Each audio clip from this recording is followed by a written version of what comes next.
Welcome दोस्तों, स्वागत है आपका हॉरर नाइट्स पर। दोस्तों, कृपया हमारे चैनल को सब्सक्राइब करें और बेल आइकन को ज़रूर दबाएं अगर आपको हमारी कहानियाँ पसंद आए तो।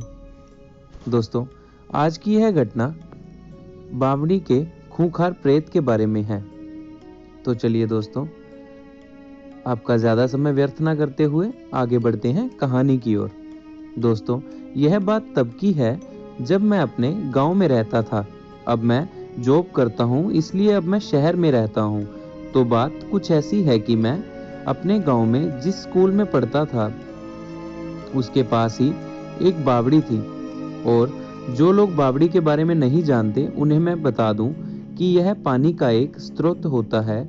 यह बावड़ी बहुत पुरानी है और इसमें जो पानी है उसका इस्तेमाल कोई नहीं करता है। इस बावड़ी के आसपास कई सारी झाड़ियां आदि उग चुकी हैं। इस बावड़ी के चारों ओर सीढ़ियां हैं और उन पर काई जमी हुई है।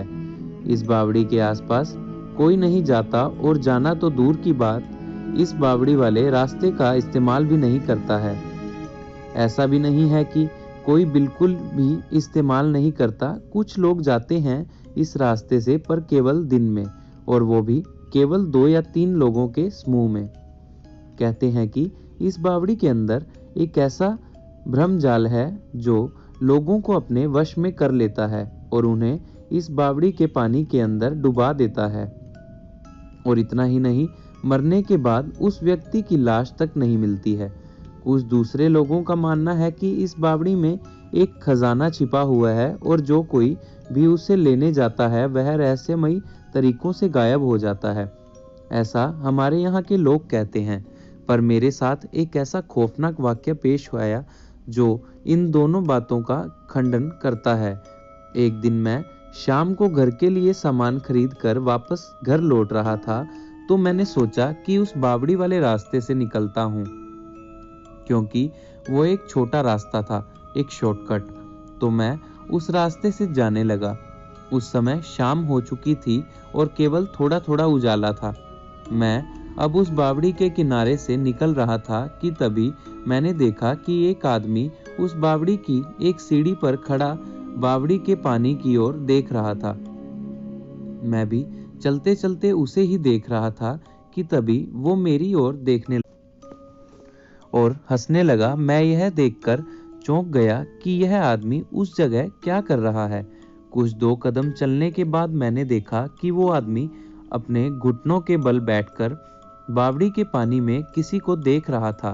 तभी बावड़ी के अंदर कुछ हलचल हुई और बावड़ी से एक भयानक सा दिखने वाला आदमी, जिसके शरीर पर मांस तक नहीं था, केवल हड्डियां थी, या उस आदमी को खींचकर पानी के अंदर ले गया। यह देखकर मैं काफी डर गया और एक सेकंड के लिए मैंने उस आदमी को बचाने के बारे में भी सोचा, पर दूसरे ही सेकंड मैं उस जगह से तेजी से भाग गया। मुझे उस आदमी के डूबने से ज्यादा इस बात से डर लग रहा था कि वो खूंखार आदमी कौन था जो उस बावड़ी के पानी से निकलकर उस आदमी को अंदर खींच ले गया था। जब मैं घर पहुंचा तो मैंने अब सभी को उस घटना के बारे में बताया। उन्होंने सबसे पहले तो मुझे खूब डांटा और कहा कि किसने तुझे उस रास्ते से आने को कहा था। अरे, वो एक प्रेत है और वो लोगों को भ्रम में डालता है और बावड़ी के अंदर आने के बाद उनको अंदर पानी में ले जाता है और फिर उस आदमी का कभी पता नहीं चलता। आज तो तू उस रास्ते से आ गया, पर आज के बाद भूलकर भी उस रास्ते पर मत चले जाना। उस समय मुझे समझ आया कि वो सब उस प्रेत का धोखा था। अगर मैं उस आदमी को बचाने चला जाता तो फिर वो मुझे अंदर खींच लेता। शायद वो आदमी भी लोगों को शिकार बनाने के लिए उस प्रेत का रचा जाल था। सच में मैं तो वहां से भाग गया था, पर अगर मेरी जगह कोई और होता और वो उस आदमी को बचाने जाता तो सच में वो आदमी तो मारा जाता। मेरा तो आपको सुझाव है कि कभी भी किसी खाली पड़ी बावड़ी या वीरान पड़े कुएं की ओर नहीं जाना चाहिए, क्योंकि हमें नहीं पता कि वहां कौन सी मुसीबत हमारा इंतजार कर रही होती है। तो दोस्तों, यह थी आज की पहली घटना। तो चलिए दोस्तों, बढ़ते हैं आज की दूसरी घटना की ओर। दोस्तों, यह बात उस समय की है जब मैं अपने गांव जा रहा था। मेरे गांव पहाड़ों के बीच में बसा है। घनी आबादी से अलग थलग मेरे गांव में एक कच्ची सड़क है जिस पर केवल एक बस चलती है जो गांव से बाहर तक जाती है और लाती है। मैं अपनी नानी के घर गया हुआ था और वहीं से ही लौट कर आ रहा था। रात का समय था। बस ने मुझे गांव के बाहर उतारा था क्योंकि सड़क गांव से बाहर की ओर थी और मेरा घर गांव के काफी अंदर था। पर इससे मुझे कोई फर्क नहीं पड़ता क्योंकि पहले भी मैं बहुत सी बार सफर कर चुका हूं, पर इस बार मैं काफी देर रात गांव में पहुंचा था। मैंने अपना सामान उतारा और उसे उठाकर अपने घर की तरफ बढ़ा। उस समय रात के लगभग 12:30 बज रहे थे और जैसा कि आप जानते हो, गांव में लोग जल्दी ही सो जाया करते हैं। तो वैसा ही था। पूरा गांव सुनसान पड़ा था। ऐसा लग रहा था मानो जैसे गांव नहीं कोई जंगल में आ गया हूं। मुझे अब थोड़ा डर लगने लगा। मैं बस भगवान से प्रार्थना कर रहा था कि जल्दी से घर पहुंच जाऊं। पर मेरा घर थोड़ा दूर था। लेकिन थोड़ी देर बाद मुझे मेरा दोस्त सोमधर मिला। उसने मुझे दूर से इशारा किया। मैं यह सोच रहा था कि इतनी रात में ये यहाँ क्या कर रहा है, पर खैर छोड़ो। मैं तो बड़ा खुश था कि कम से कम मुझे कोई साथी तो मिल गया। अब मेरा डर कम हो गया है क्योंकि इस सन्नाटे में चुप्पी तोड़ने के लिए कोई तो है मेरे साथ। उसने मेरे पास आके मेरा बैग उठाया और मेरे आगे आगे चलने लगा। चलते हुए मैंने एक बात पर गौर किया कि ये इतना चुप चुप क्यों है। ये जब से मुझे मिला है तब से कुछ नहीं बोला क्योंकि मेरा दोस्त सोमदर तो बहुत ही बातूनी है और ये तो इतना शांत। बड़ी ही अजीब बात है। मेरा घर बस थोड़ी ही दूरी पर था, पर अब वो एक दूसरा रास्ता लेके खेतों की तरफ बढ़ने लगा। मैंने उसको कहा, अरे भाई, कहाँ जा रहे हैं? कब से देख रहा हूँ बड़े ही चुप चुप हो और ये खेतों की तरफ कहाँ जा रहे हो? तुम्हारा दिमाग खराब हो गया है क्या?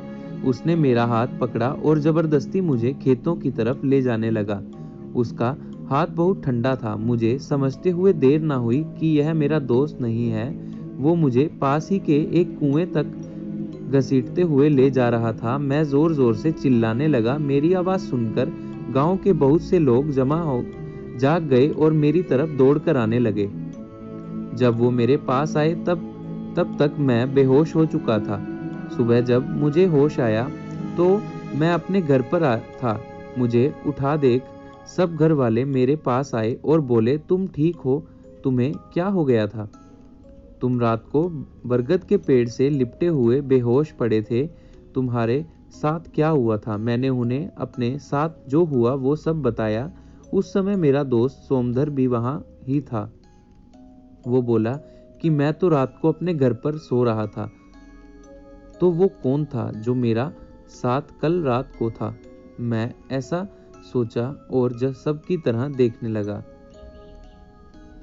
दोस्तों, मैं आशा करता हूं कि आपको मेरे दोस्त की या भूत इसकी ये कहानी अच्छी लगी होगी।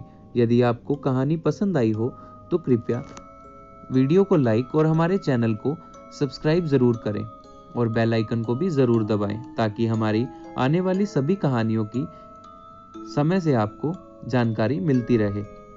तो दोस्तों, मिलते हैं कल एक नई कहानी के साथ। तब तक अपना ख्याल रखें और गुड नाइट।